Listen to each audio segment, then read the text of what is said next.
Bonjour, aujourd'hui je vais vous présenter une arme peu courante, un fusil qu'on pourrait qualifier d'exception. C'est un fusil bras Lartrige en 12,75 avec un canon de 75 cm. Donc avec une crosse anglaise, avec un quadrillage dans un parfait état. Donc,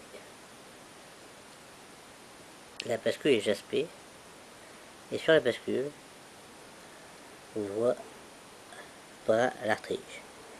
Donc bras Lartrige est une manufacture d'armes basée à Saint-Étienne qui date de 1836 et qui a fêté son centenaire en 1936. Voilà. Donc c'est un juxtaposé. Bon, les canons, c'est certainement encore une arme qui a dû être cachée pendant la guerre, car les canons sont piqués extérieurement, mais bon, rien de catastrophique. Ça ne nuit absolument pas au tir. Donc,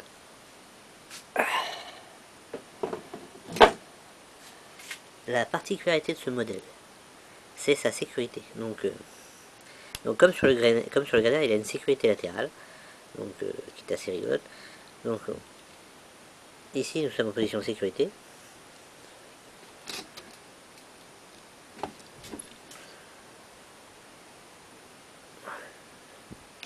Ce qui empêche le fonctionnement des...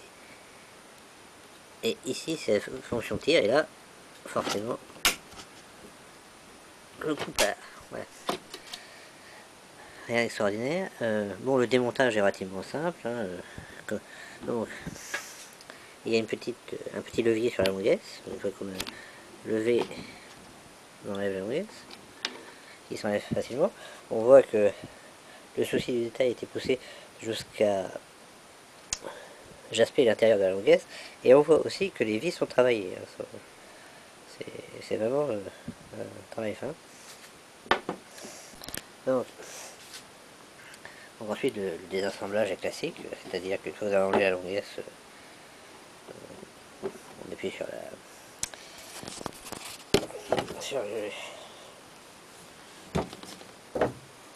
on appuie sur le levier de la bascule.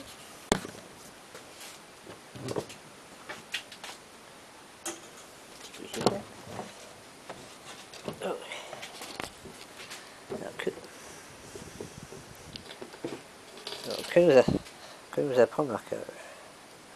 Le marquage est assez simple. Donc, c'est un chambrage de 7,5 cm, ce qui pour l'époque est assez intéressant. Voilà. Autrement, le canon gauche était en 18,2 et le canon droit aussi. Oui, j'ai pas de marquage. Donc, autrement, c'est de l'acier Damas diamant. Voilà.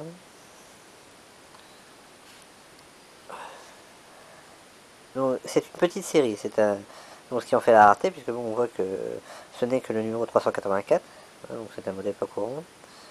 Voilà,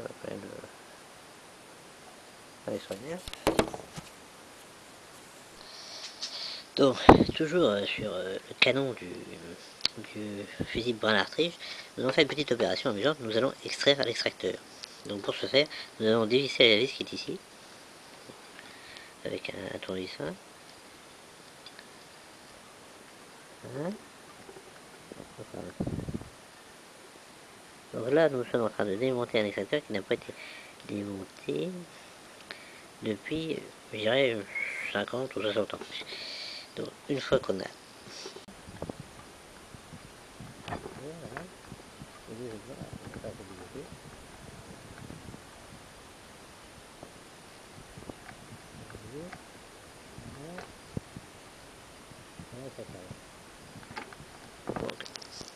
Qu'est-ce qu'on va lui faire avec l'extracteur? On va lui mettre un peu d'huile.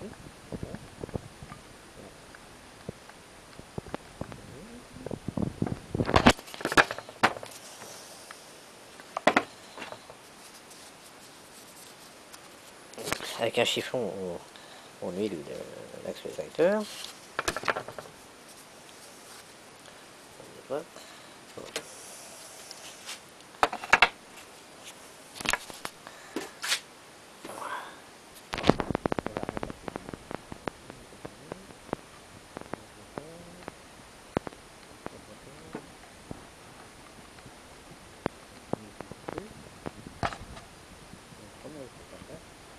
savez que c'est passer à petit pas plus vite que ça va se faire.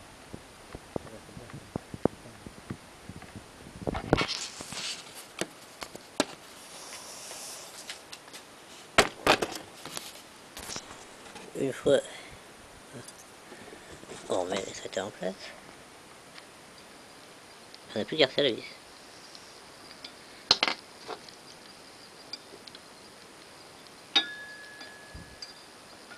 Ouais. Donc,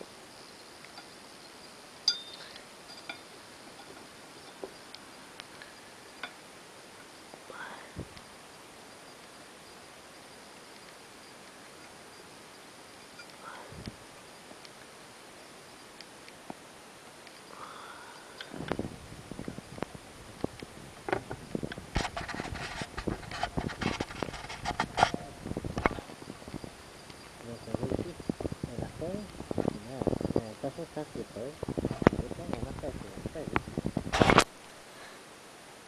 Il représente une espèce de scarabée.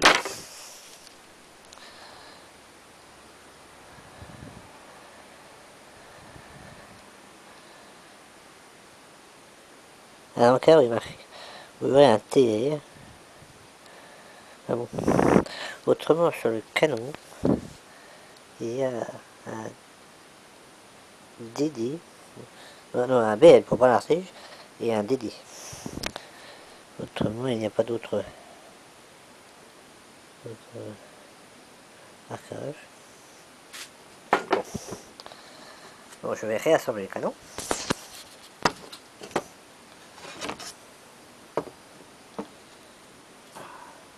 On va assembler le canon. On appuie sur le lunettes.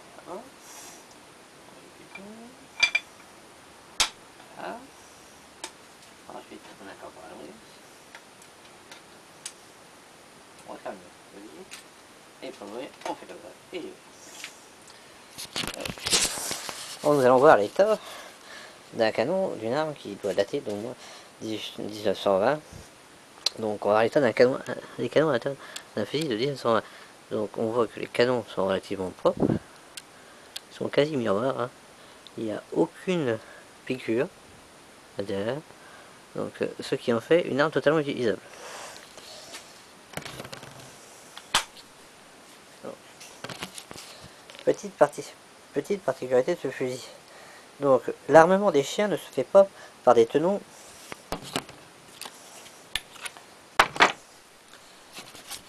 en général sur les fusils de chasse. L'armement des chiens se font par des tenons qui sont sur la bascule. Ici il n'y en a pas, parce que les chiens ne sont pas armés par la bascule mais par le levier.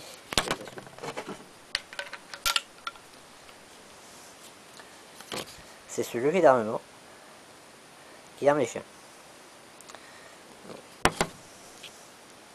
Donc ici nous allons voir la percussion. Moi j'ai mis en position de tir, j'appuie sur la gâchette.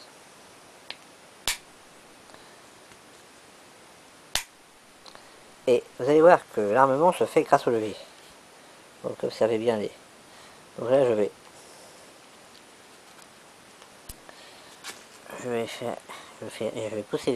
pousser le levier d'ouverture, ce qu'on appelle la clé d'ouverture de la bascule, et ça va armer les chiens en même temps. Vous voyez que les chiens sont armés.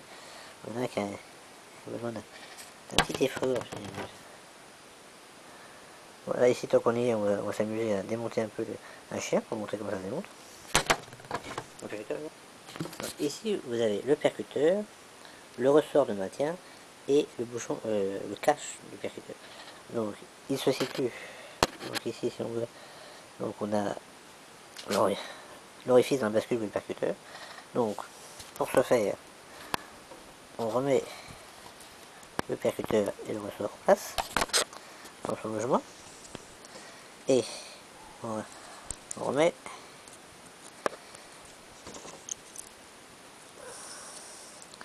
le cache percuteur.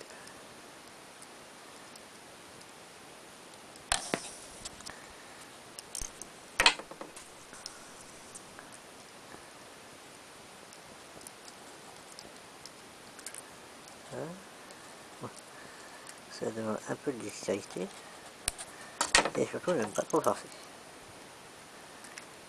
Voilà.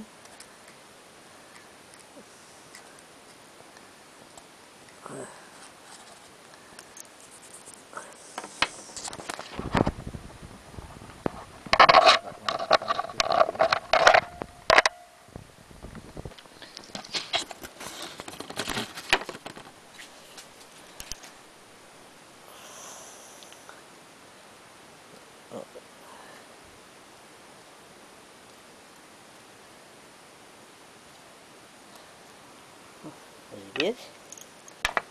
On récupère le vecteur.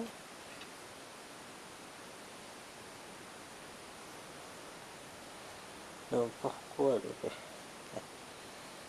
intéressant. Donc ici comme on a accès, on va pouvoir huiler un peu le matériel de jeu. Donc, ici il y a un. Donc quand on a percuté tout à l'heure, on a vu que le percuteur est resté en position. Pourquoi? Parce que avec l'utilisation, le ressort est bloqué à l'intérieur de la carte. Donc, en conclusion, une fois que j'ai démonté les percuteurs, huilé les percuteurs, donc il fonctionne beaucoup mieux. Donc on remarque quand même que pour un fusil qui doit dater des années 20, il est en excellente condition. Bon, je pense faire une vidéo de tir avec, puisque bon, c'est quand même un fusil qui accepte les cartouches tout à fait normales, puisqu'il est changé en 12,75, donc il accepte tout à fait les cartouches modernes. De plus, il est éprouvé aux poudres modernes, simple épreuve. Donc voilà. Donc en conclusion, c'est un fusil que j'ai eu le bonheur d'acheter à un prix raisonnable, moins de 100 euros, car il était oxydé, comme vous le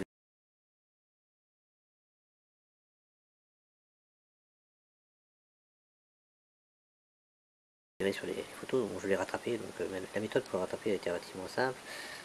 Papier de verre 600, W40, huile de coude, et ensuite j'ai rebronzé le canon. J'ai pratiquement rien fait au niveau des bois. Bon, j'ai fait un petit démontage succinct de certaines pièces pour les ruiler et pour les désoxyder. Et donc c'est un beau fusil. Et là, le temps a fait son œuvre sur les jours, comme beaucoup. La plaque de couche est en acier, comme beaucoup à l'époque. Donc que pourrais-je dire? Je dirais que si vous êtes possesseur d'un vieux fusil qui a une attache comment ça s'appelle, sentimentale, c'est-à-dire le fusil de votre père ou de votre grand-père, n'hésitez pas à contacter un armurier ou quelqu'un qui s'y connaît pour en prendre soin, car ce sont des pièces de l'histoire de la France, de l'histoire manufacturière de la France, et il serait assez dommage qu'elles soient perdues et qu'elles deviennent des pièces de ferraille bon pour le rebut, quoi. Voilà. Là, j'ai entre les mains un fusil qui a une valeur historique. Bon, financièrement, à l'heure actuelle, ça vaut pas grand-chose, faut être honnête. Des modèles d'exception, c'est-à-dire des fusils Brin-Lartrige faits pour des ministres ou des préfets avec beaucoup de travail, peuvent monter jusqu'à 1500 euros, mais bon, c'est ridicule, parce que quand on sait que le travail qu'il a fallu pour accomplir ce sont, bon, c'est le problème, bon, à l'heure actuelle, les fusils juxtaposés sont très décotés. Et ce sont des pièces d'exception. Et c'est quand même dommage de laisser pourrir ça dans les greniers. Donc si vous en avez un, si vous avez un fusil qui date n'hésitez pas à le faire expertiser par un armurier compétent. Hein. C'est-à-dire quelqu'un qui vous dira effectivement si ça vaut la peine de le restaurer ou si c'est bon pour la ferraille. Mais alors, en tout cas, essayez de les conserver en état. Donc ce que je vous conseille, c'est de huiler les canons avec de l'huile de 3 en 1. De donner un petit coup de W40 dans les mécanismes pour les maintenir en état fonctionnel. Et pour les crosses, un petit coup comment ça s'appelle, de cire d'antiquaire de temps en temps. Bon, s'il y a des problèmes d'attaque de parasites xylophages, bon, n'hésitez pas à injecter un peu de xylophène, c'est un produit très efficace. Bon, je vous conseille quand même de mettre un masque et des gants, parce que bon, et ensuite de bien vous laver les mains. Voilà, bon, c'est tout pour aujourd'hui, j'espère que cette vidéo vous a plu. Hein, c'est un joli fusil.